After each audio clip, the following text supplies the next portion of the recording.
To the Lakers 3. Excellence on both sides. Yeah, Clark, a lot of great basketball. And, of course, Mike, at the center of this rivalry are the stars, Kobe Bryant and Tim Duncan. Mike, what have you seen from them? Well, Kobe has been the best player in this series so far. I don't think anyone would argue with that. He's played with great intensity on both ends and looks hungrier than ever to get back to the finals. And on the other side, Tim Duncan is coming off a championship. But the Spurs need him to be better if they want to get back in this series. Right now, let's check the starting lineups for the San Antonio Spurs. They've got Tim Duncan up front with Bruce Bowen and Fabricio Oberto. And Tony Parker along with Michael Finley at the guard spots. And for the Lakers, it's league MVP Kobe Bryant paired with Derek Fisher in the backcourt. Up front, Lamar Odom and Radmanovic at the forward spots. And the terrific Paul Gasol manning the middle. L.A. now leads this series 3-1, but they started it off in dramatic fashion. In Game 1, they trailed 65-45 midway through the third quarter, and then Kobe Bryant erupted, scoring 25 second-half points and rallying the Lakers to a win. Right now, let's send it over to David Aldridge, who has some news on the controversial ending to Game 4. David. Thank you, Kevin. Now, after reviewing the final play of Game 4, the NBA admitted a foul should have been called on Derek Fisher. Now, it was not in the act of shooting, but the Lakers were over the foul limit, so a foul still would have sent Brent Berry, the Spurs small forward, to the line with a chance to tie the game. When Spurs coach Greg Popovich was asked about the play, he said it wasn't a foul. I think it was a proper no call from what I saw. Guys? Yeah, David, he may be right, and thank you for that report. Mike, Spurs fans might be upset, but it sounds like the coaches and the players are dwelling on the no call. Yeah, they understand that play was not where the game was lost. And they don't have time to focus on the past. Tony Parker, the Frenchman, is so exciting as a basketball player. I think it's because of his speed. He has blinding speed and excellent change of pace, too. Vujacic the pass to Kobe. Uses the glass to finish the lane. Look at Bryant just outworking the inside defense and securing the high percentage shot. And that does it for the first quarter. Lakers lead by 4. And we'll be back in 10. The Spurs. Welcome back to Los Angeles, where the Lakers look to close out the defending champion San Antonio Spurs. Laker girl. Here's Odom. Like, of course, earlier this month, Kobe Bryant was awarded his first NBA MVP with averages of 28 points, 6 rebounds, 5 assists, and 2 steals a game, while taking his team, the Lakers, to the top seed in the Western Conference. And it feels somewhat overdue. He's arguably been the best player in the world for a few years now. And this wasn't even his best statistical season. So far, the Spurs have done a good job of making things difficult for Kobe Bryant. They sure have, Kevin. I mean, they've played solid defense on him, but they can't afford to let up. Can't get satisfied or complacent.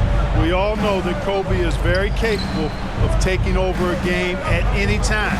And that's exactly what happened in Game 1. Parker and Ginobili wide open. He shoots. And it's good on the assist by Parker. And, Coach, the versatility of Lamar Odom is so important to this Lakers team. He's their point forward and does a little of everything for this team. A true utility guy. And with power here, there's less scoring pressure on his shoulders. Looking at these two MVPs, Coach, Kobe Bryant and Tim Duncan, it's been pretty even so far in this one when it comes to their scoring. Both are trying to lead their respective teams to victory. And so far, neither one has been able to create much separation. Like we knew the Spurs had a grueling second-round matchup against New Orleans. That was decided, as we know, in 7 games. Chris Paul was magnificent in that series, averaging over 23 points and 10 assists. But the Spurs managed to win the last 2 games of the series behind some incredible offensive performances from Manu Ginobili. There's a 4-second difference from the shot clock to the game clock. Parker with no one around, and it's off from 3-point range. And Odom's got the ball here for Los Angeles. They lead by 8. That's the biggest of the game. And Gasol gets it to go. Gasol's got his 3rd bucket of the night. Dependable follow-up play from Gasol. He positions himself well off ball. Here's Parker. And that one is good. Tony Parker.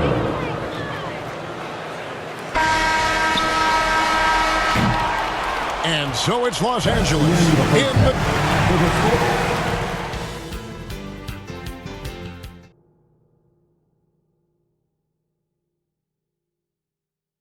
As the sun sets here in LA, the Stars have come out to play. And we're ready for some second half action.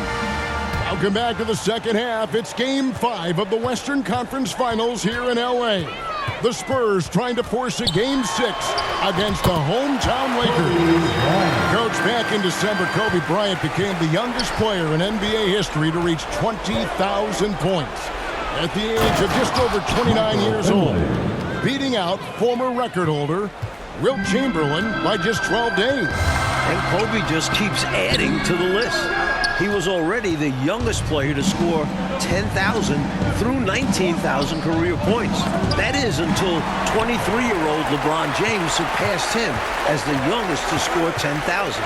Now we've got the great David Aldridge reporting from the sideline. Hey, Kevin, the Lakers, of course, sent shockwaves around the league in February when they made a franchise-altering trade with Memphis for Pau Gasol. Now, many have criticized the Grizzlies for the trade package they received in return, which included Pau's younger brother, Mark. Spurs coach Greg Popovich was especially critical, saying what they did in Memphis is beyond comprehension.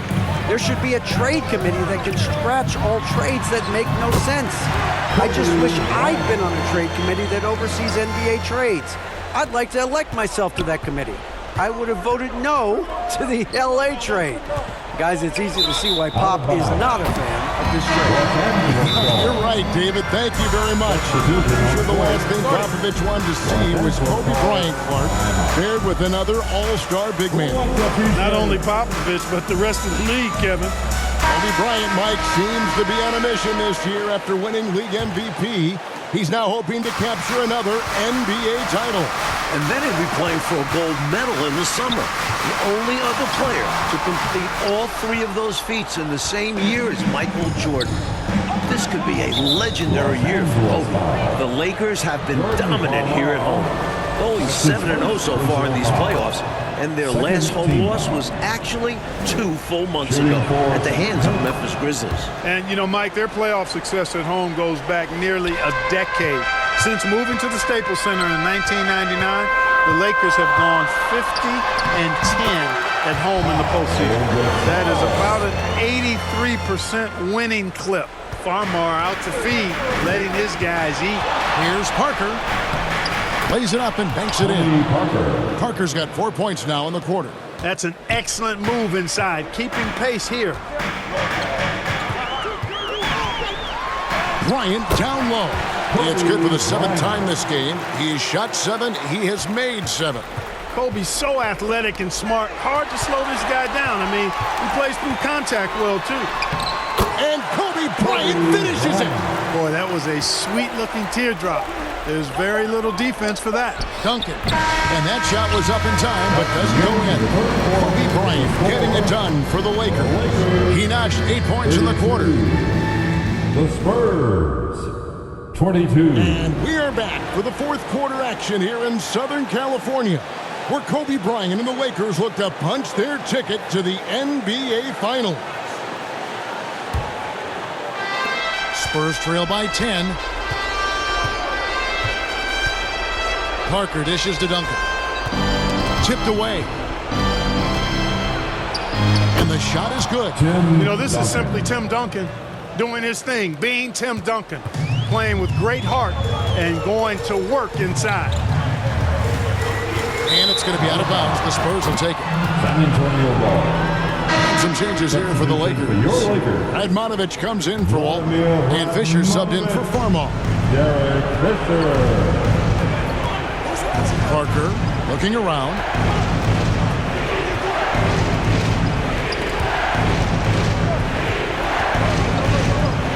.127 left in the 4th quarter of this one. And he makes good on the layup. Hey, it's not just about scoring for Parker when he dominates. He gets his teammates involved, too. outside, Kobe.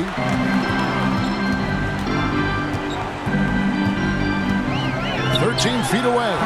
Rebounded by the Spurs. The defense knows he likes the mid-range looks, so they made that as difficult for him as possible. And now we've got the intentional foul. I just can't get my head around this decision at this point. I mean, you got to keep the clock going right now. Not sure what he was thinking there. I'm sure this will be something Coach will highlight during the next film session. The Lakers making a switch here. Odom's checked in. Bryant down low. Guarded by Finley. Bryant's shot is good. There is no one more cold-blooded than Kobe Bryant. He is perhaps the best closer in the game. San Antonio calls timeout. They're behind by 6. 52 seconds left in the fourth quarter. 52 seconds left in the game. Parker with the bounce pass. And Duncan throws it down. When things tighten up, you go to guys who can't be rattled. That's Tim Duncan. Kobe Bryant has put together, Mike, another excellent performance right before us. And the Lakers are just getting more out of their superstar. Bryant is outperforming Tim Duncan. We'd expect nothing less than stifling coverage from Duncan. His effort level on the defensive end, extremely consistent. The offensive rebound. Well, you know, stopping him is never easy to do, but the defense was strong there. That's his second personal foul. Second team. And he misses the first one. Boy, he wanted that one to fall. For the Lakers, Pau Gasol. And no good on the second free throw, so he goes 0 for 2 there. You know, this is just the type of player that Gasol is. He knows his team expects him to deliver in the clutch. Parker. Good! And he has brought them to within 2 points. Man, Parker can be an offensive force when he gets going like this. And they need to stop the clock, so there's a foul. Yeah, that's a good play. I mean, fouling there and hopes of staying alive in this one, that's the right play. They need every second they can get at this point. Do whatever they can to come back. That's now the 34th consecutive game that Kobe has reached at least 20 points. His streak dates all the way back to March 9. Time called here, the Spurs decide to talk it over. They're trailing by 4. 16 seconds left in the fourth quarter. What do you think, guys? Score quick, foul. Then you have to hope for some missed free throws. A little bit of luck has to be on their side if they ought to come back. It won't be easy.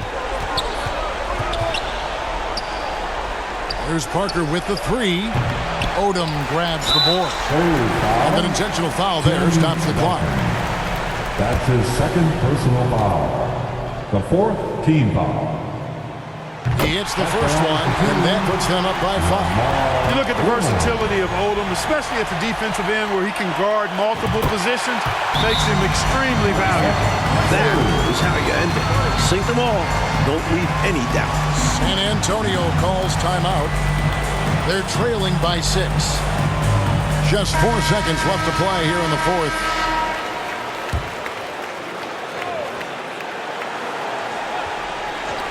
So it's the Spurs now. Again, the miss by the Spurs. They've done it! The Los Angeles Lakers have defeated the defending champion San Antonio Spurs in 5 games. Now the Lakers headed to the NBA Finals.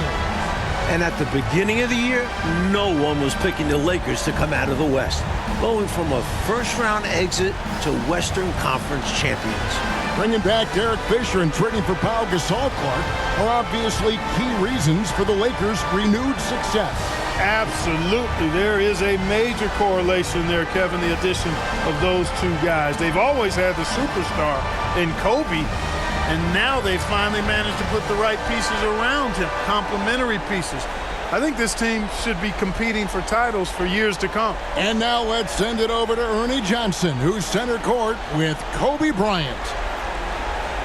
You're going back to the finals for the first time since '04. How does that feel to you? It's exciting, man. We're all excited, you know, and I'm just happy for my guys, happy for the city, and we ain't done yet.